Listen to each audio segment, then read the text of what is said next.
நாடு முழுக்க பல்வேறு குற்ற சம்பவங்கள் நடந்துட்டே தான் இருக்கு. காவல்துறையினரும் விசாரிச்சுட்டு தான் இருக்காங்க. அது மாதிரியான குற்றங்களின் தொகுப்பு தான் நிகழ்தகவல்.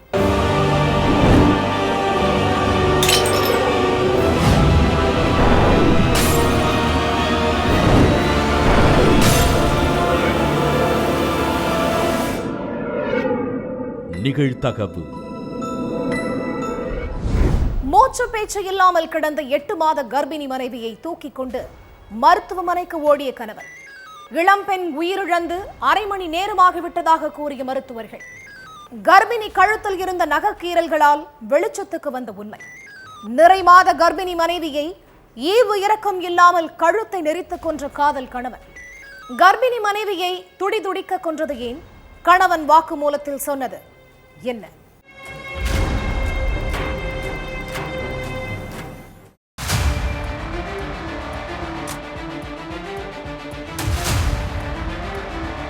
மூச்சு பேச்சு இல்லாம இருந்த 8 மாச கர்ப்பிணி மனைவி அனுஷாவை தூக்கிட்டு ஹாஸ்பிட்டலுக்கு ஓடி இருக்காரு கணவர் ஞானேஸ்வர்.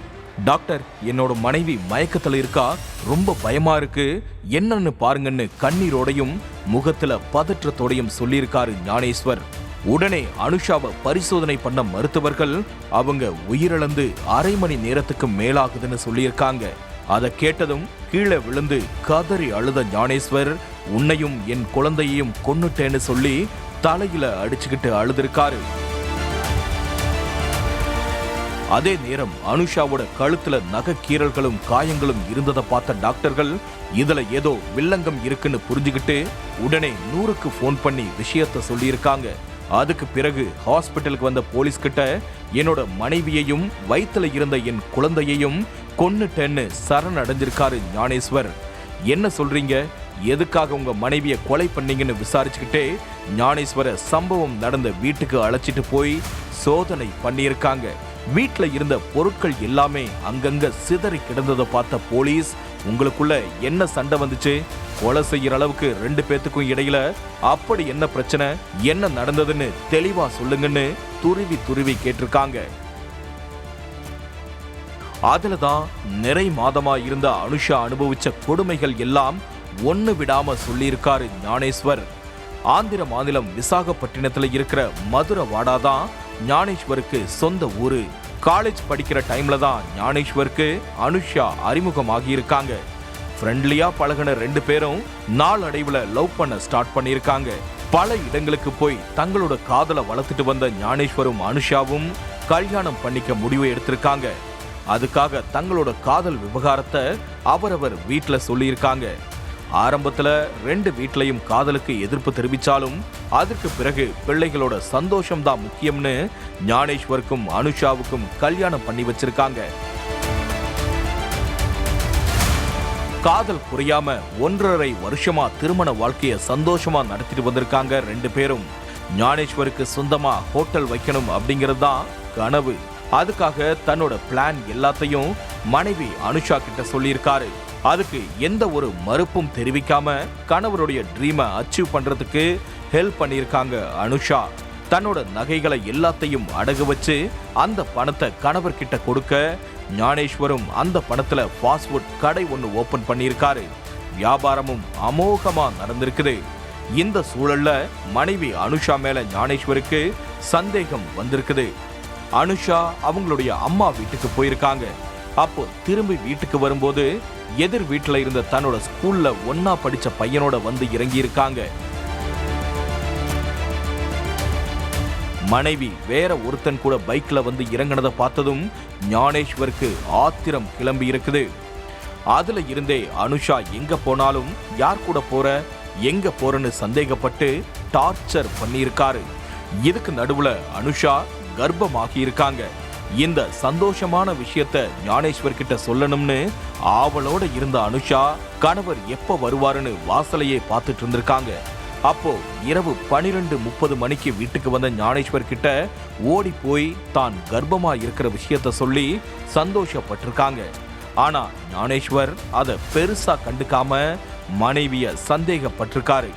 நீ கர்ப்பமானதுக்கு யார் காரணம்னு கேட்டது மட்டுமில்லாம கண்ட மேனிக்கு தகாத வார்த்தைகளை வாரி வீசி இருக்காரு. அந்த வார்த்தைகளை கேட்டதும் அனுஷா உடைஞ்சு போயிருக்காங்க. மனைவி கர்ப்பமா இருக்கான்னு கூட பார்க்காம சந்தேக புத்தியால அனுஷாவை எட்டி உதைக்கிறது, அடிக்கிறதுன்னு ஈவு இரக்கமே இல்லாம டார்ச்சர் பண்ணியிருக்கான். அந்த சூழல்ல அனுஷாவுக்கு 7வது மாசம் சீமந்தத்தை வேண்டா வெறுப்பா நடத்தின ஞானேஸ்வர் மனைவிய சந்தோஷமா வச்சிருக்கிற மாதிரி நிறைய போட்டோவெல்லாம் எடுத்திருக்காரு. சம்பவத்தன்னைக்கு வழக்கம் போல கணவன் மனைவி இடையில சண்டை வந்திருக்குது. அனுஷா வயித்துல வளர்ற குழந்தை யாரோடதுன்னு செக் பண்றதுக்கு DNA டெஸ்ட் எடுக்க முடிவு பண்ண ஞானேஸ்வர் இத மனைவி கிட்ட சொல்லியிருக்காரு. ஞானேஸ்வர் அப்படி சொன்னதும் கொந்தளிச்சு போன அனுஷா கணவர் சட்டைய பிடிச்சு திட்டியிருக்காங்க. என்னோட சட்டை மேலேயே கை வைக்கிறியான்னு கேட்டு வெறித்தனமா அனுஷாவோட கழுத்தை பிடிச்சு நெரிச்சிருக்காரு ஞானேஸ்வர். அதுல நிறை மாதமா இருந்த கர்ப்பிணி மனைவி அனுஷாவோட உயிர் மூச்சு நொடியிலேயே நின்னுடுச்சு. இந்த அத்தனை உண்மைகளும் போலீஸ் விசாரணையில அம்பலமாகி இருக்குது.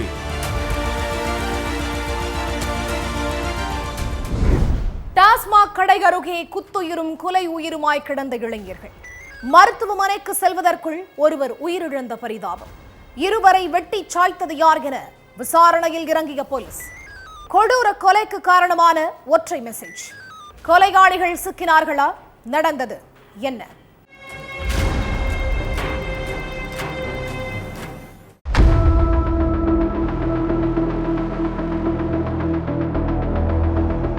இருப்பான் பூச்சி டாஸ்மாக் கடை பக்கத்துல 2 பேரு குத்துயிரும் குலையுருமா கிடந்ததை பார்த்து அந்த வழியா போனவங்க பதறி அடிச்சுக்கிட்டு போலீஸுக்கு தகவல் சொல்லியிருக்காங்க. உடனே சம்பவ இடத்துக்கு போன போலீஸ் ரத்த வெள்ளத்துல கிடந்த 2 இளைஞர்களை மீட்டு சிவகங்கை அரசு மருத்துவக் கல்லூரி மருத்துவமனைக்கு அனுப்பி வச்சிருக்காங்க. அடுத்து நடத்தின விசாரணையில வெட்டுப்பட்ட ஒருத்தருடைய பெயர் சரத்குமார் அப்படிங்கிறதும் இன்னொருத்தருடைய பெயர் சிவகுமார் அப்படிங்கிறதும் தெரிய வந்திருக்குது. ஹாஸ்பிட்டல்ல 2 பேரையும் பரிசோதிச்சு பார்த்த மருத்துவர்கள் சரத்குமார் ஏற்கனவே உயிரிழந்துட்டதா சொல்லியிருக்காங்க. பலத்த காயமடைஞ்ச சிவசங்கருக்கு தீவிர சிகிச்சை கொடுக்கப்பட்டிருக்கு. 2 இளைஞர்களையும் இப்படி கொடூரமா விட்டது யாருன்னு விசாரணையில இறங்கின போலீஸுக்கு எல்லாத்துக்கும் காரணம் அந்த ஒற்றை மெசேஜ் தாங்கிறது அதுக்கப்புறம் தான் தெரிய வந்திருக்கு. சிவகங்கை காளையார் கோவில்ல உள்ள ஒரு பத்திரம் எழுதுற ஆபீஸ்ல இளம் பெண் ஒருத்தங்க வேலை பார்த்துட்டு இருந்திருக்காங்க. அங்க பத்திரம் எழுதுறதுக்காக அந்த ஆபீஸுக்கு வந்த வளையம்பட்டி கிராமத்தை சேர்ந்த ஜனா அங்க வேலை செய்யற பொண்ணுகிட்ட தேவையில்லாம பேச்சு கொடுத்திருக்கான். ஆனா ஜனாவை கண்டுக்காம தன்னோட வேலையை மட்டும் பார்த்துட்டு இருந்திருக்காங்க அந்த இளம்பெண். ஆபீஸுக்கு அடிக்கடி ஆளுங்க வந்து போயிட்டு இருந்ததால அந்த இளம்பெண் கிட்ட ஜனாவால நெருங்கவே முடியல. அதுக்கப்புறம் எப்படியோ அந்த பொண்ணோட செல்போன் நம்பரை வாங்கின ஜனா ஹாய்னு மெசேஜ் போட்டிருக்கான். அன்னோன் நம்பர்ல இருந்து மெசேஜ் வந்திருக்கே, யாருன்னு தெரிஞ்சுக்க வாட்ஸ்அப் டிபியை பார்த்தப்போ அது ஜனாவோட நம்பருங்கிறது தெரிஞ்சிருக்கு. அதுக்கப்புறம் அந்த இளம்பெண் மெசேஜை ஓபன் கூட பண்ணல. ஆனா தொடர்ந்து அந்த நம்பர்ல இருந்து ஹாய் ஹாய் ரிப்ளை பண்ணுங்கன்னு மெசேஜ் வந்துகிட்டே இருந்திருக்கு. தொடர்ந்து மெசேஜ் வந்துகிட்டே இருந்ததால கடுப்பான அந்த இளம்பெண் தன்னோட ஓனர் கிட்ட இத பத்தி சொல்லியிருக்காங்க. அதுக்கு பிறகு அந்த ஓனர் தன்னோட ஃப்ரெண்டான நெடுத்தாவு கிராமத்தை சேர்ந்த சரத்குமார் கிட்ட ஆபீஸ்ல வேலை பார்க்கிற பொண்ணை ஒருத்தன் தொந்தரவு பண்றான், அவனை இந்த பொண்ணு வழியில குறுக்க வர வேண்டாம்னு சொல்லுன்னு சொல்லியிருக்காரு. ஊருக்குள்ள கெத்தா சுத்திட்டு இருந்த சரத்குமார் தனக்கு தெரிஞ்சவருக்கு ஒரு பிரச்சனைன்னு கேள்விப்பட்டதும் இளம் பெண்ணுக்கு மெசேஜ் அனுப்பின ஜனாவுக்கு கால் பண்ணி நேர்ல வர சொல்லியிருக்காரு. அதுக்கப்புறம் பத்திரம் ஆபீஸ்ல வேலை பார்க்கிற பொண்ணை டிஸ்டர்ப் பண்ணாத, மெசேஜ் அனுப்புற வேலையெல்லாம் வச்சுக்காதுன்னு ஜனாவை எச்சரிச்சிருக்காரு சரத்குமார். அப்போ அதை எதுக்கு நீங்க சொல்றீங்க, உங்க வேலையை மட்டும் பாருங்கன்னு சொல்லி எகிரி இருக்கான். அப்போ 2 பேருக்கும் நடுவுல ஏற்பட்ட வாக்குவாதத்துல ஜனாவை சரத்குமார் தாக்குனதா சொல்லப்படுது. மேல கைய வச்ச ஆத்திரத்துல இருந்த ஜனா சரத்குமார சும்மா விடக்கூடாதுன்னு நினைச்சு துடிச்சிருக்கான். இந்த விஷயத்த தன்னோட கூட்டாளிங்க பிரபு, விக்ரம், சிவா கிட்ட சொன்ன ஜனா சரத்குமாரோட கதையை முடிக்கணும்னு சொல்லி ஐடியா கேட்டிருக்கான். அதுக்கப்புறம் அந்த 4 பேர் உட்பட மொத்தம் 5 பேர் சேர்ந்து சரத்குமாரை சமாதானத்துக்கு கூப்பிடுற மாதிரி கூப்பிட்டு போட்டு தள்ளிடுவோம்னு பிளான் பண்ணியிருக்காங்க. அந்த பிளான் படி சரத்குமாருக்கு ஃபோன் பண்ண ஜனா, நான் மெசேஜ் பண்ணிட்டேன், அதுக்கு நீங்க என் மேல கைய வச்சிட்டீங்க, எதுனாலும் பேசி தீர்த்துக்கலாம், நேர்ல வாங்கன்னு சொல்லியிருக்கான். சமாதானத்துக்கு தான் கூப்பிடுறாங்கன்னு நினைச்சு ஜனா சொன்னபடி இருப்பான் பூச்சி டாஸ்மாக் கடை பக்கத்துல போயிருக்காரு சரத்குமார். கூட தன்னோட ஃப்ரெண்டு சிவசங்கரையும் கூப்பிட்டுட்டு போயிருக்காரு. அப்போ ஜனா தன்னோட கூட்டாளிகளோட டாஸ்மாக் கடையில மது அருந்திட்டு கடைக்கு பக்கத்துல ஓரமா நின்னுட்டு இருந்திருக்கான். சமாதானத்துக்குன்னு கூப்பிட்டு 4-5 பேரோட நிக்கிற, இதுதான் நீ சமாதானம் பேசுற லட்சணமானு கேட்டிருக்காரு சரத்குமார்.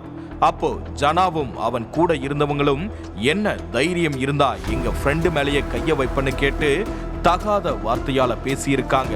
2 பேருக்கும் இடையில வாய் தகராறு அதிகம் ஆகிக்கிட்டே இருந்த நிலையில ஜனாவும் அவனுடைய கூட்டாளிகளும் மறைச்சு வச்சிருந்த வாளை எடுத்து சரத்குமார சர்ற மாரியா வெட்டியிருக்காங்க. இத தடுக்க வந்த சிவசங்கரையும் கண்ணு முன்னு தெரியாம வெட்டிட்டு அங்க இருந்து தப்பிச்சு போயிருக்காங்க. விஷயம் தெரிஞ்சு அங்க வந்த போலீஸ் 2 பேரையும் ஹாஸ்பிட்டலுக்கு அனுப்பி வச்சப்போ சரத்குமார் இறந்துட்டதா மருத்துவர்கள் சொல்லியிருக்காங்க. சிவசங்கர் ஹாஸ்பிட்டல்ல உயிருக்கு போராடிட்டு இருக்காரு. ஏப்ரல் 13ஆம் தேதி நைட்டு 7 மணி போல இந்த சம்பவம் நடந்திருக்கு. விஷயம் கேள்விப்பட்டு சிவகங்கை கவர்மெண்ட் ஹாஸ்பிட்டல் முன்னாடி சரத்குமாருடைய உறவினர்களும் ஊர் மக்களும் அதிக அளவுல திரண்டு போராட்டத்துல ஈடுபட்டாங்க. அதுக்கப்புறம் மறுநாளான ஏப்ரல் 14ஆம் தேதியும் உறவினர்கள் போராட்டத்தில் ஈடுபட்டதால பெரும் பரபரப்பு ஏற்பட்டுச்சு. கொலையாளிங்களை கைது பண்ற வரைக்கும் சடலத்தை வாங்கவே மாட்டோம்னு திட்டவட்டமா சொல்லி இருந்தாங்க. முன்விரோதமா இதை எடுத்துட்டு வந்து இதை மாதிரி அறுத்து இந்த மாதிரி பண்ணியிருக்காங்க. எதுக்காக பண்ணாங்கன்றது தெரியல. எனக்கு நியாயம் கிடைக்கணும் கண்டிப்பா. ஆனா சம்பவம் நடந்து 3 நாளாகியும் கொலையாளிகளை கைது பண்ணாததால செவ்வாய்க்கிழமை உறவினர்களும் ஊர் மக்களும் ஹாஸ்பிட்டல் முன்னாடி போராட்டத்துல குதிச்சாங்க. அப்போ கொலையாளிகளை சீக்கிரமே அரெஸ்ட் பண்ணி தகுந்த தண்டனை வாங்கி கொடுப்போம்னு போலீஸ்காரங்க உறுதி அளிச்சதுக்கு அப்புறம்தான் 3 நாளைக்கு பிறகு சரத்குமாரோட சடலத்தை வாங்கிக்கிட்டு சொந்த ஊரான நெடுத்தாவுக்கு கொண்டு போனாங்க உறவினர்கள். இதுக்கிடையில சரத்குமாரை வெட்டி கொன்ன ஜனா, பிரபு, விக்ரம், சிவான்னு 4 பேரை போலீஸ் அரெஸ்ட் பண்ணிட்டாங்க. இதுல பிரபு அப்படிங்கிறவன் சஸ்பெண்ட்ல இருக்கிற காவலர். டியூட்டி டைம்ல குடிச்சிட்டு ஒழுங்கீனமா நடந்துகிட்டதால உயர் அதிகாரிகள் அவரை சஸ்பெண்ட் பண்ணியிருக்காங்க. இந்த கேஸ்ல தலைமறைவா இருக்கிற மேலும் ஒருவரை போலீஸ் தீவிரமா தேடிட்டு இருக்காங்க. இரவு நேரத்தில் கேட்ட அலறல் சத்தம், அரிவாளால் வெட்டப்பட்டு இரத்த வெள்ளத்தில் கிடந்த இளம்பெண், மகள் அனுபவித்த கொடூரத்தை கேட்டதும் அதிர்ச்சியில் உறைந்த தந்தை, வல்லவன் படத்தை போல் வயதை காரணம் காட்டி காதலனை கழற்றிவிட்ட கண்ணகி, இளம்பெண் மீது கொலைவெறி தாக்குதல் நடத்தியது யார்? கொலைக்கான பின்னணி என்ன?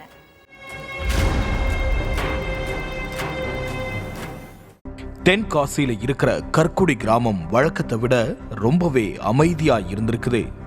அந்த சூழல்ல இரவு 9 மணிக்கு ஏரியாவில் இருக்கிற ஒரு வீட்டில் இருந்து இளம் பெண்ணோட அலறல் சத்தம் கேட்டிருக்குது. என்ன ஏதுன்னு பார்க்கறதுக்காக அக்கம் பக்கத்துல உள்ளவங்க எல்லோரும் அந்த வீட்டை நோக்கி ஓடி இருக்காங்க. அங்க 27 வயசான இளம்பெண் ஒருத்தங்க தலையிலையும் உடம்புலையும் அரிவாள் வெட்டு விழுந்து நடு வீட்டுல ரத்த வெள்ளத்துல உயிருக்கு போராடிட்டு இருந்திருக்காங்க. அடுத்த நொடியே அங்க வந்த ஆம்புலன்ஸ் ஊழியர்கள் இளம் பெண்ணை மீட்டு ஹாஸ்பிட்டலுக்கு அழைச்சிட்டு போற வேலையில இறங்கினாங்க. அதுக்கு பிறகு விஷயம் தெரிஞ்சு சம்பவ இடத்துக்கு போன போலீஸ்காரங்க இளம் பெண்ணோட வீடு முழுக்க சோதனை பண்ணியிருக்காங்க. அப்போ வீட்டுல இளம் பெண்ணை தவிர வேற யாரும் இல்லைங்கிறது தெரிய வந்துச்சு. அப்படின்னா இளம் பெண்ணை யாரு இப்படி பண்ணது, கொடூரமா வெற்ற அளவுக்கு என்ன வெறின்னு கண்டுபிடிக்க விசாரணையில இறங்கினாங்க. அந்த நேரத்துல வேலையை முடிச்சுட்டு வீட்டுக்கு வந்த இளம் பெண்ணோட அப்பா மகளுக்கு நேர்ந்த கொடூரத்தை கேட்டதும் அதிர்ச்சியில உறைஞ்சிருக்காரு. என் பொண்ண அந்த திருமலைக்குமார் தான் இப்படி பண்ணியிருப்பான், அவனை சும்மா விடாதீங்க சார்னு சொல்லி போலீஸ்காரங்களுடைய காலில் விழுந்திருக்காரு இளம் பெண்ணோட அப்பா. உங்க பொண்ண யாரு இப்படி பண்ணது, திருமலைக்குமார் யாரு, அவருக்கும் உங்க பொண்ணுக்கும் என்ன சம்பந்தம், கொஞ்சம் புரிகிற மாதிரி சொல்லுங்கன்னு கேட்டிருக்காங்க போலீஸ். அதுலதான் இளம் பெண்ணை யாரு இப்படி வெட்டி சாச்சது அப்படிங்கிறதே வெளிச்சத்துக்கு வந்திருக்கு. புளியரையை சேர்ந்த திருமலைக்குமார் வேலை விஷயமா அடிக்கடி கற்குடிக்கு போயிட்டு வந்திருக்காரு. அப்படி ஒரு நாள் போகும்போது கற்குடி பஸ் ஸ்டாண்ட்ல 27 வயசான கண்ணகி நின்றுட்டு இருந்திருக்காங்க. கண்ணகியை பார்த்ததும் திருமலைக்குமாருக்கு அவங்க மேல ஒரு ஈர்ப்பு வந்திருக்குது. கல்யாணம்னு ஒண்ணு நடந்தா அது இந்த பொண்ணு கூட மட்டும்தான் முடிவு பண்ண திருமலைக்குமார் நேரா அவங்க கிட்ட போய் தன்னோட காதலை சொல்லியிருக்காரு. ஆரம்பத்துல திருமலைக்குமாருடைய காதலுக்கு மறுப்பு தெரிவிச்ச கண்ணகி 2 மாசத்துக்கு அப்புறம் திருமலைக்குமார காதலிக்கிறதா சொல்லியிருக்காங்க. அதுக்கு பிறகு உருகி லவ் பண்ண ஆரம்பிச்ச கண்ணகி திருமலைக்குமார் செட்டில் ஆக்கிட்டு கல்யாணம் பண்ணிக்கலாம்னு முடிவெடுத்திருக்காங்க. அதே நேரம் திருமலைக்குமாருக்கு தன்னோட மகளை கட்டி வைக்கிறதா கண்ணகியோட அப்பா உறுதி அளிச்சிருக்காரு. சொந்த ஊர்ல இருந்து வேலை பார்த்தா வருமானம் வராதுன்னு 2 பேரும் திருப்பூர் பனியன் கம்பெனியில வேலைக்கு சேர்ந்திருக்காங்க. கண்ணகிக்கு சொந்த வீடு கட்டணும் அப்படிங்கிற கனவு இருக்குது. அதனால காதலியோட கனவை எப்படியாச்சும் நிஜமாக்கணுங்கிறது திருமலைக்குமாரோட கனவாவே மாறியிருக்கு. இரவு பகல்னு பார்க்காம வேலை பார்த்த பணத்தை சேர்த்து வச்சு கண்ணகிக்கு கொடுத்திருக்காரு திருமலைக்குமார். அந்த பணத்துல கண்ணகி சொந்த வீடும் கட்டிட்டாங்க. அதுக்கப்புறம் கண்ணகி கிட்ட கல்யாணம் பண்ணிக்கிறத பத்தி பேசியிருக்காரு காதலன் திருமலைக்குமார். ஆனா அதுக்கு எந்த பதிலும் சொல்லாம திருமலைக்குமார அலை கழிச்சிருக்காங்க கண்ணகி. திருமலைக்குமாரும் கிடைக்கிற நேரமெல்லாம் கண்ணகி கிட்ட திருமணம் பத்தியே பேசியிருக்காரு. ஆனா அவரு என்ன சொல்ல வராரு அப்படிங்கிறத கொஞ்சம் கூட காதுல வாங்காத கண்ணகி திருமலைக்குமாரோட பேசுறதையும் நிப்பாட்டி இருக்காங்க. அதனால ஆத்திரம் அடைஞ்ச திருமலைக்குமார் காதலிய நடு ரோட்ல வழிமறைச்சு வாக்குவாதத்துல ஈடுபட்டிருக்காரு. என்ன விட உனக்கு வயசு கம்மியா இருக்கு, உன்னை கல்யாணம் பண்ணா சொந்தக்காரங்களாம் தப்பா பேசுவாங்க, நீ வேற பொண்ணை பார்த்து கல்யாணம் பண்ணிக்கோன்னு சொல்லியிருக்காங்க கண்ணகி. அதை கேட்டதும் ஆத்திரத்தோட உச்சிக்கே போன திருமலைக்குமார், லவ் பண்ணும்போது உனக்கு வயசெல்லாம் கண்ணுக்கு தெரியலையா, என்கிட்ட இருந்து பணம் வாங்கும்போது என் வயசு உனக்கு தெரியலையான்னு கேட்டு சண்டை போட்டிருக்காரு. அதுக்கு எந்த பதிலும் சொல்லாம கிளம்பி கண்ணகி வீட்டுக்கு போயிருக்காங்க. காதலி அப்படி பேசினதும் கலங்கி போன திருமலைக்குமார் கண்ணகி மேல கொலை வெறியோட இருந்திருக்காரு. என்ன வேண்டாம்னு சொன்ன நீ உயிரோடவே இருக்க கூடாதுன்னு ஏப்ரல் 13ஆம் தேதி நைட்டு 9 மணிக்கு வீடு புகுந்து கண்ணகிய அறிவாளால சரமாரியா வெட்டியிருக்காரு. அதுல நிலை குலைஞ்சு போன கண்ணகிய ஹாஸ்பிட்டல்ல தீவிர சிகிச்சை பிரிவுல சேர்த்திருக்காங்க. அடுத்து தலைமறைவாய் இருந்த திருமலைக்குமாரை அரெஸ்ட் பண்ணி போலீஸ் சிறையில அடைச்சிட்டாங்க. கிரிக்கெட் பேட்டால் மண்டையை அடித்து உடைத்து வாட்ச்மேனை கொலை செய்த பிளிப்கார்ட் ஊழியர் சடலத்தை தரதரவென இழுத்துச் சென்று ஒரு கடை முன்பு போட்டுவிட்டு பிள்ளை குட்டிகளுடன் தியேட்டருக்கு நைட் ஷோ சினிமாவுக்கு சென்ற பயங்கரம். 2 நாட்களுக்கு முன்பு எடுத்த டிக்கெட்டுடன் படம் பார்க்க வந்த நபரை விரட்டிய தியேட்டர் நிர்வாகம். சிசிடிவி காட்சி மூலம் சிக்கிய கொலையாளியை சிறையில் அடைக்க படாத பாடுபட்ட காவல்துறையினர். பிளிப்கார்ட் ஊழியர் வாட்ச்மேனை கொலை செய்தது ஏன்? நடுராத்திரியில் நடந்தது என்ன?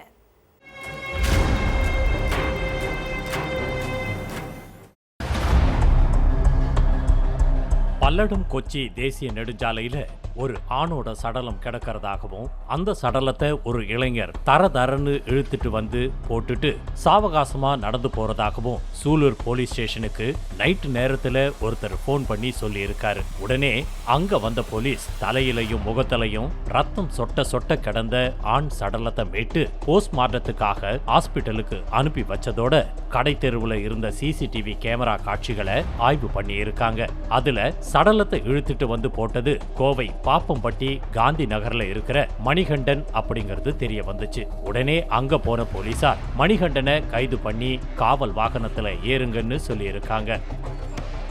நான் ஏன் சார் வரணும், என்ன ஏன் சார் கைது பண்றீங்க, நான் என்ன செஞ்சேன் அப்படின்னு கேள்வி கேட்ட மணிகண்டன் நுனி நாக்குல இங்கிலீஷ் பேசி போலீசார் கிட்ட பீட்டர் விட்டுருக்காரு.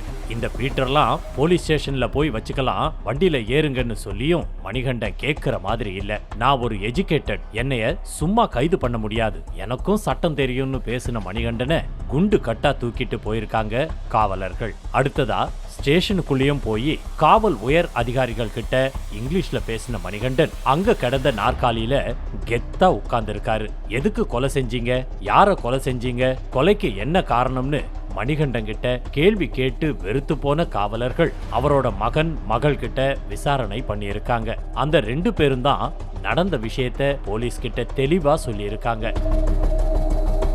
பிளிப்கார்ட்ல வேலை பார்த்த மணிகண்டனுக்கு ஆங்கிலம் அத்துப்படி. அதனாலேயே வேலையில நல்ல பொறுப்புல இருந்தாரு. மணிகண்டனோட ஒத்து வராம அவரை விட்டு பிரிஞ்ச மனைவி தூத்துக்குடியில உள்ள அவங்க தாய் வீட்டுக்கு போயிட்டாங்க.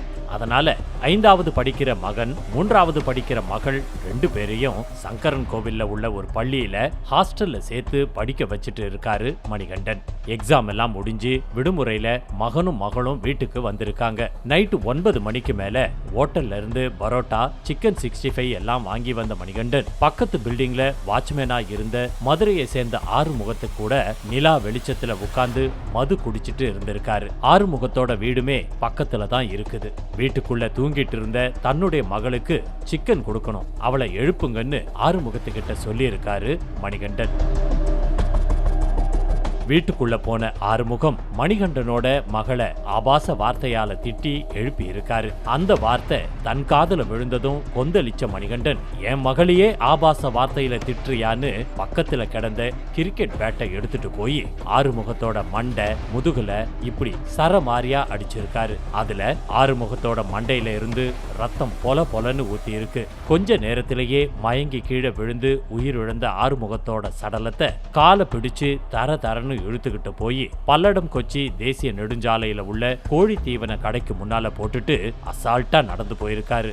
வீட்டுல இருந்த 2 பிள்ளைகளும் வாட்ச்மேன் ஆறுமுகத்தை மணிகண்டன் கொலை செஞ்சதை பார்த்து பதறி போய் வீட்டிலேயே உட்கார்ந்து இருந்திருக்காங்க. அடுத்ததா வீட்டுக்கு வந்த மணிகண்டன் மகளையும் மகனையும் அழைச்சுக்கிட்டு ஒண்டிப்புதூர்ல உள்ள ஒரு தியேட்டருக்கு நைட் ஷோ சினிமா பார்க்கறதுக்காக போயிருக்காரு. அவர் கையில இருந்த டிக்கெட்டை வாங்கி பார்த்த ஊழியர்கள், சார் இது 2 நாளைக்கு முன்னாடி வாங்கின டிக்கெட், இப்போ படம் பார்க்க அனுமதி இல்லைன்னு சொல்லியிருக்காங்க. அதனால தியேட்டர்ல இருந்த ஊழியர்கள் கிட்ட மல்லுக்கு நின்னு அதுக்கு பிறகு மறுபடியும் வீடு வந்து சேர்ந்திருக்காரு மணிகண்டன். இதுக்கு இடையில ஒரு ஆணோட சடலத்தை தரன்னு இழுத்து வந்து ஒருத்தர் போட்டுட்டு போறதா போலீஸுக்கு தகவல் கிடைச்சி மணிகண்டன் வீட்டுக்கு வந்துட்டாங்க போலீஸ். ஏற்கனவே அம்மாவை பிரிஞ்சு இருக்கிற மணிகண்டனோட பிள்ளைகள் 2 பேரும் இப்போ அப்பாவையும் பிரிஞ்சு இருக்க வேண்டிய சூழலுக்கு தள்ளப்பட்டு இருக்காங்க. இந்த அவல நிலைக்கு மணிகண்டனோட குடிப்பழக்கமும் அவசர புத்தியும் தான் காரணம். வீட்டிற்குள் இறந்து கிடந்த மூதாட்டி, சடலத்தின் அருகில் கிடந்த செல்போனை வைத்து விசாரணையை தொடங்கிய போலீஸ். மூதாட்டியை துடிக்க கொன்றுவிட்டு கணவனுடன் தப்பி ஓடிய இளம்பெண் அரெஸ்ட். 14 வயதிலேயே பிஞ்சு குழந்தையை கொன்ற பயங்கரம். வெறும் 24 வயதில் மிகப்பெரிய கிரைம் ஹிஸ்டரியுடன் போலீசுக்கு போக்கு காட்டி வந்த டெரர் செல்வரி வசமாக சிக்கியது எப்படி? தனியாக வசித்த காவலரின் தாயை கொன்றது ஏன்? நடுநடுங்க வைக்கும் குற்ற பின்னணி என்ன?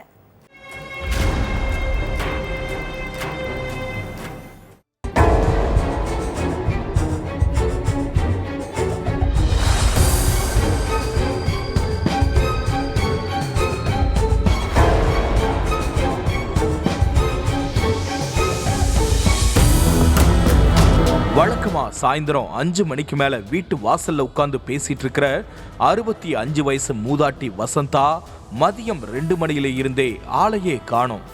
ஓய்வு பெற்ற அங்கன்வாடி பணியாளரான வசந்தாவை நிறைய முறை கூப்பிட்டு பார்த்த அக்கம் பக்கத்துல உள்ளவங்க அவங்களோட வீட்டு கதவை பார்த்திருக்காங்க.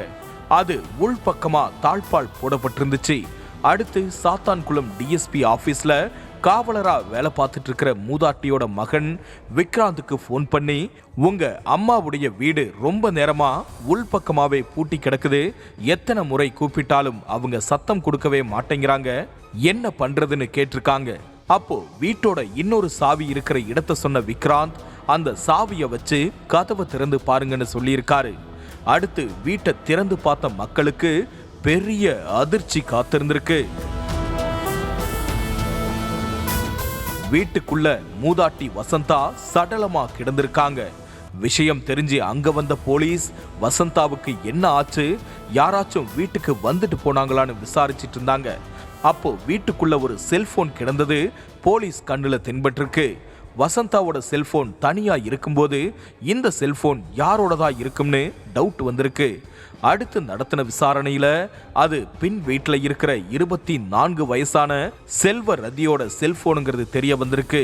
செல்வரதியை தேடி வீட்டுக்கு போனா அங்கேயும் காணோம். அதுக்கப்புறம் தப்பிச்சு போன செல்வரதியை பிடிச்சு விசாரிச்சப்பதான் பல திகிலான விஷயங்கள் தெரிய வந்திருக்கு. தூத்துக்குடி பக்கத்துல சாத்தான் குளத்துல உள்ள தேரி பனையை சேர்ந்த செல்வரதியும் மீரான் குளத்தை சேர்ந்த ஈசாக்கும் காதலிச்சு கல்யாணம் பண்ணியிருக்காங்க. இந்த தம்பதிக்கு 2 வயசுல ஒரு மகன் இருக்கிற நிலையில 2 மாசத்துக்கு முன்னாடி 2ஆவதா ஒரு மகன் பிறந்திருக்கான். பிரசவத்துக்காக தாய் வீட்டுக்கு வந்த செல்வரதி கடந்த சில மாதங்களா தேரி பனையில உள்ள தாய் வீட்டுல தான் இருந்திருக்காங்க. இவங்களுடைய பின் வீட்டுல தான் காவலர் விக்ராந்தோட அம்மா வசந்தா இருந்திருக்காங்க. 2 நாளைக்கு முன்னாடி செல்வரதியோட அம்மாவும் வசந்தாவும் பேசிக்கிட்டு இருந்திருக்காங்க. அப்போ வசந்தா கழுத்துல இருந்த தங்க நகை செல்வரதியோட கண்ணை உறுத்தி இருக்கு. வசந்தாவோட பிள்ளைகள் வெளியூர்ல இருக்கிறதுனால அவங்க தனியா தான் இருந்திருக்காங்க. அதை தெரிஞ்சுக்கிட்ட செல்வரதி திங்கட்கிழமை மதியம் நைசா வீட்டுக்குள்ள போய் வீட்டுல இருந்த தலையணையால வசந்தா முகத்தை அமுக்கி கொன்னுட்டு அவங்க போட்டிருந்த 7 பவுன் நகையையும் காதுல அணிஞ்சிருந்த 1 ஜோடி கம்மலையும் திருடிட்டு தப்பிச்சிருக்காங்க. தப்பிச்சு ஓடுற அவசரத்துல செல்போனை அங்கேயே விட்டுட்டு போயிட்டாங்க. அதுதான் செல்வரதியை கண்டுபிடிக்க ஈஸியா போலீஸுக்கு கை கொடுத்திருக்குது. மீரான் குளத்துக்கு தப்பிச்சு போன கணவனையும் மனைவியையும் சேர்த்து அரெஸ்ட் பண்ணியிருக்காங்க போலீஸ்.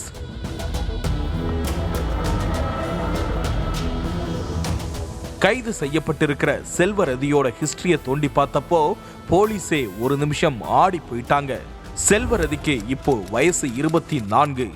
ஆனா செல்வரதியோட குற்ற பின்னணி ஆரம்பிச்சது 14 வயசுல. 2015 பக்கத்து வீட்டுல இருந்த மூதாட்டியோட வீட்டுக்குள்ள புகுந்து பணத்தை திருடி இருக்காங்க செல்வரதி. அதை பார்த்த அந்த மூதாட்டி செல்வரதியை திட்டி இருக்காங்க. அதோட ஊர் ஃபுல்லா போய் செல்வரதி பணத்தை திருடின விஷயத்த சொல்லியிருக்காங்க. ஊர்ல உள்ளவங்கெல்லாம் செல்வரதிய சத்தம் போட்டிருக்காங்க. இதனால கடுப்பான செல்வரதி பக்கத்து வீட்டு மூதாட்டியோட 2 வயசு பேரனை கடத்திட்டு போய் அங்க உள்ள கிணத்துல வீசி செல்வரதி கொன்னதா சொல்லப்படுது. அந்த கேஸ்ல செல்வரதியை கைது பண்ண போலீஸ் சீர்திருத்த பள்ளியில சேர்த்திருக்காங்க. தண்டனை காலத்துக்கு அப்புறம் வெளியே வந்த செல்வரதி அதுக்கப்புறம் நகை பறிப்பு, செல்போன் திருட்டுன்னு பல கேஸ்ல சிக்கிய கதை தொடர்ந்திருக்கு. ஒரு முறை சென்னையில இருந்து திருச்செந்தூர் போற ட்ரெயின்ல பக்கத்துல உட்கார்ந்திருந்த ஒரு பெண் பயணிக்கிட்ட பர்ஸை திருடி இருக்காங்க செல்வரதி. கொஞ்ச நேரத்துக்கு அப்புறம் பர்ஸ் காணாம போயிருக்கிறத தெரிஞ்சு அந்த பெண் பயணி கதறி அழுதுருக்காங்க. அப்போ எதுவுமே தெரியாத மாதிரி கமுக்கமா உட்கார்ந்திருந்த செல்வரதி, அழாதீங்க, பர்ஸை தொலைச்சிட்டு வீட்டுக்கு எப்படி போவீங்க, இந்தாங்க 50 ரூபாய் வச்சுக்கோங்கன்னு அந்த பெண் பயணியோட பர்ஸ்ல இருந்து 50 ரூபாயை எடுத்து கொடுத்து அவங்களுக்கே ஆறுதல் சொன்ன சம்பவமும் நடந்திருக்கு. அதுக்கப்புறம் அந்த பெண் பயணி கொடுத்த புகாரின் அடிப்படையில ரயில்வே போலீஸ் பர்ஸ் திருடனவங்களை தேடிட்டு இருந்தாங்க. அந்த பர்ஸுக்குள்ள 2 செல்போன் இருந்திருக்கு. அந்த செல்போனை ட்ரேஸ் பண்ணி பார்த்தப்போ ஒரு செல்போன் செல்வரதி கிட்டையும் இன்னொரு செல்போன் ஒரு இளைஞர் கிட்டையும் இருந்திருக்கு. அந்த இளைஞர் வேற யாரும் இல்ல, செல்வரதியுடைய காதலன் தான். ட்ரெயின்ல செல்போனை திருடி செல்வரதி தனது காதலனுக்கு கிஃப்ட் கொடுத்தது தெரிய வந்திருக்கு. செல்போன் சிக்னலை வச்சு போலீஸ் செல்வரதியையும் அந்த இளைஞனையும் அரெஸ்ட் பண்ணிட்டாங்க. அப்பதான் தன்னோட காதலி ஒரு ஃப்ராடுங்கிற விஷயமே அந்த காதலனுக்கு தெரிஞ்சிருக்கு. அதுக்கப்புறம் செல்வரதியோட உறவே வேண்டாம்னு அந்த இளைஞர் தெரிச்சு ஓடிட்டான்னு சொல்லப்படுது. திருட்டு கேஸ்ல அரஸ்டான செல்வரதிய ஒரு நாள் நைட் போலீஸ் சென்னை எழும்பூர்ல உள்ள மகளிர் ஹோம்ல அடைச்சு வச்சிருந்திருக்காங்க. அப்போ நைட்டோட நைட்டா அங்க இருந்து செல்வரதி எஸ்கேப் ஆகியிருக்காங்க. இது நடந்து 4 வருஷம் இருக்கும். 4 வருஷத்துக்கு அப்புறம் திரும்ப இப்பதான் போலீஸ் கிட்ட வசமா சிக்கியிருக்காங்க இந்த டெரர் செல்வரதி. தமிழ்நாட்டுல பல மாவட்டங்கள்ல ஓடுற ட்ரெயின்ல பயணிகள் கிட்ட இருந்து நகை, பணம், செல்போனை பறிச்சதா செல்வரதி மேல பல கேஸ் நிலுவையில இருக்கு. ஆனா கடந்த சில ஆண்டுகளா கல்யாணம் பண்ணிக்கிட்டு குழந்தை குட்டின்னு இருந்ததால போலீஸ் கிட்ட சிக்காம தப்பிச்சுக்கிட்டே இருந்தது தெரிய வந்திருக்கு. செல்வரதியை பத்தி இன்னொரு தகவலும் வெளியாகி இருக்கு. சாத்தான்குளம் பகுதியில பதுங்கியிருந்த செல்வரதிய திருட்டு கேஸ் சம்பந்தமா போலீஸ் அரெஸ்ட் பண்ண போனப்போ விறுவிறுன்னு பனை மரத்துல ஏறி ஒளிஞ்சுக்கிறது வாடிக்கையாம். தூத்துக்குடி சாத்தான்குளம் சைடுல பனை மரம் அதிகமா உள்ள நிலையில சின்ன வயசுலேயே பனை மரம் ஏறுறதுல கில்லாடியா இருந்திருக்காங்க செல்வரதி. போலீஸ் தேடி வர விஷயம் தெரிஞ்சாலே பனை மரத்துல ஏறி ஒளிஞ்சுக்கிட்டு போலீஸ் அந்த இடத்தை விட்டு போயிட்டாங்க அப்படிங்கிறத உறுதிப்படுத்தினதுக்கு அப்புறம்தான் கீழே இறங்குறது வாடிக்கை. வெறும் 24 வயசுல இவ்வளவு பெரிய குற்ற பின்னணியோட போலீஸுக்கு போக்கு காட்டிட்டு இருந்த செல்வரதிக்கு இன்னும் வேற ஏதாவது குற்ற சம்பவத்துல சம்பந்தம் இருக்கான்னு போலீஸ் தீவிரமா விசாரணை நடத்திட்டு இருக்காங்க. காதலனுடன் ஓட்டம் பிடித்து திருமணம் செய்து கொண்ட மகள் தந்தைக்கு உடல்நிலை சரியில்லை என நைசாக பேசி மகளை வீட்டிற்கு வரவழைத்த தாய் மனைவியின் செல்போன் சுவிட்ச் ஆஃபில் இருந்ததால் மாமியார் வீட்டிற்கு நேரில் சென்ற இளைஞர் நடு வீட்டில் சடலமாக கிடந்த மனைவியை பார்த்து ஷாக்கான இளைஞர் மனைவியின் மரணத்தில் மர்மம் இருப்பதாக கூறி போலீஸ் ஸ்டேஷனுக்கு சென்ற கணவன் இளம்பெண் உயிரிழந்தது எப்படி? வேறு சாதி இளைஞரை காதலித்ததால் ஆணவ கொலையா? நடந்தது என்ன?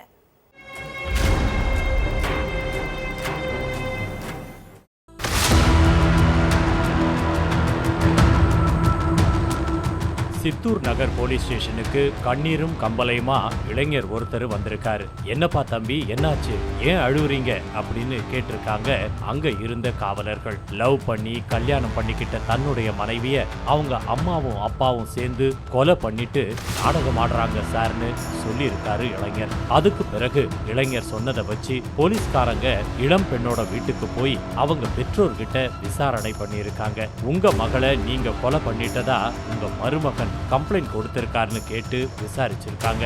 கண்டவங்க எதையோ சொல்லுவாங்க, என்ன ஏதுன்னு கேட்காம விசாரிக்க வந்துடுவீங்களா அப்படின்னு கேட்டு கொந்தளிச்சிருக்காங்க இளம் பெண்ணோட பெற்றோர்.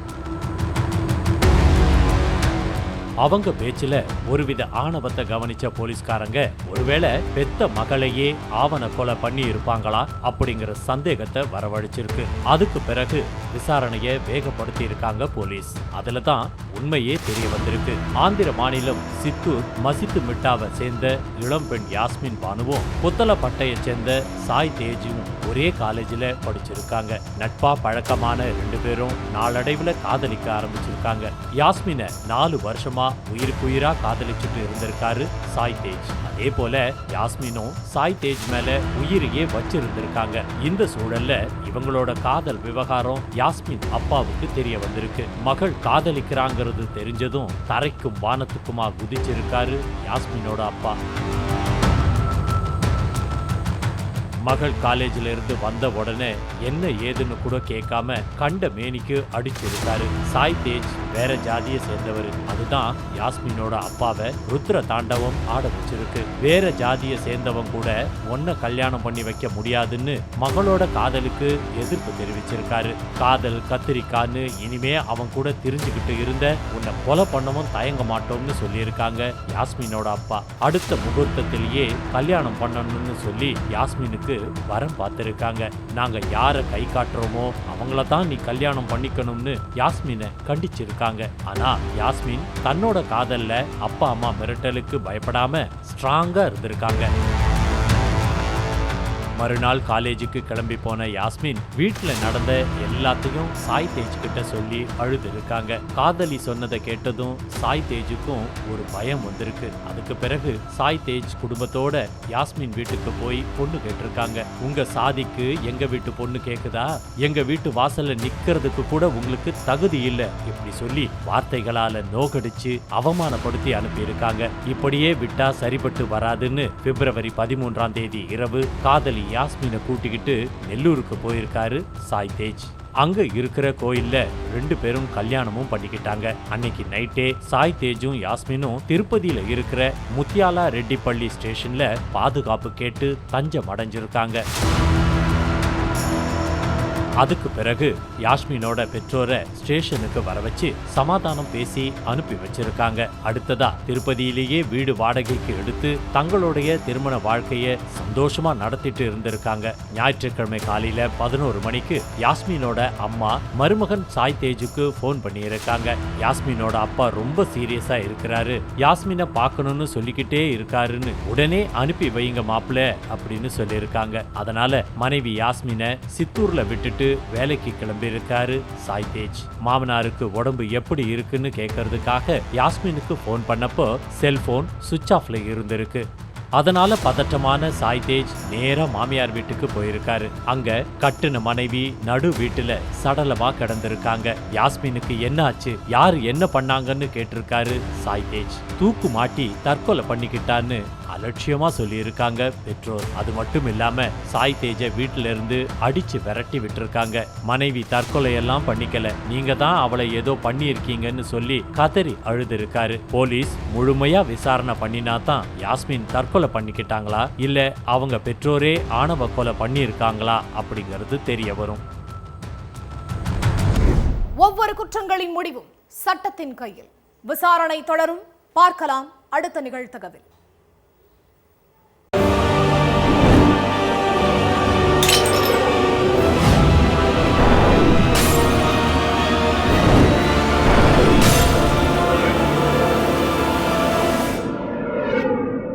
நிகழ்தகவு.